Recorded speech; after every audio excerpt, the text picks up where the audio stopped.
הרצאות יהודי, איך אפשר לאהוב את מי שלא רואים ומי שלא מכירים? כמו שהוא שואל. אמרתי לו, אם אתה מקבל מכתב הביתה, כתוב, הריני נותן לך מתנה בסך $1,000 לחודש מרץ. באהבה, הדוד מאמריקה. אתה אומר, מאיפה יש לי דוד באמריקה? אתה לא מחזיר את הצ'ק, אתה לוקח את הצ'ק. אחרי חודש עוד מכתב, מתנה צנועה נוספת לחודש אפריל, $1,000. הדוד האוהב מאמריקה. לוקח או לא לוקח? לוקח, בלי שאלות. חודש מאי, צ'ק, $1,500. אתה לא מכיר את הדוד מאמריקה.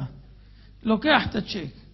כל חודש, $1,500, $2,000, $3,000. אחרי שנה שאתה מקבל צ'קים, אתה אוהב את הדוד מאמריקה או לא אוהב? מת עליו. מה יקרה אם לא יגיע עוד צ'ק? איפה הדוד מאמריקה? תתחיל לחפש אותו, נכון? הקדוש ברוך הוא שולח לנו ראייה. הדוד מאמריקה שולח לנו ראייה. בחינם. שמיעה. בחינם. כוח ללכת. בחינם. שכל. בחינם. ילדים. בחינם. הכל הוא נותן לנו בחינם. אנחנו לא יודעים מי הוא. לא ראינו אותו. לא פגשנו אותו. רק קיבלנו. מתי אנחנו נזכרים שיש אחד כזה? כשהוא מתחיל לקחת לנו. כשאם פתאום אדם לא רואה, הוא מחפש את הדוד מאמריקה. מה קרה? למה אני לא רואה? למה אני לא יכול ללכת? למה יש לי מחלה כזאת? למה זה? אז הוא מתחיל לחפש. כשאנחנו מקבלים שפע מהקדוש ברוך הוא, בלי הפסקה, לא מעוניינים אפילו לדעת מי זה הדוד מאמריקה. העיקר לוקחים את הצ'ק והולכים. happy. אבל צריך גם לזכור שהדוד מאמריקה מבקש משהו.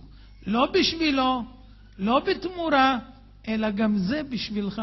שיהיה לך אחר כך חיי נצח, בזכות כמה מצוות שאתה תעשה, ותלך איתם קדימה, הלאה, תצבור לך הרבה מצוות, עד שתזכה בעזרת השם יתברך, אחרי 120 שנה לחיי נצח, בגן עדנו של הקדוש ברוך הוא. כן, עוד שאלה בבקשה.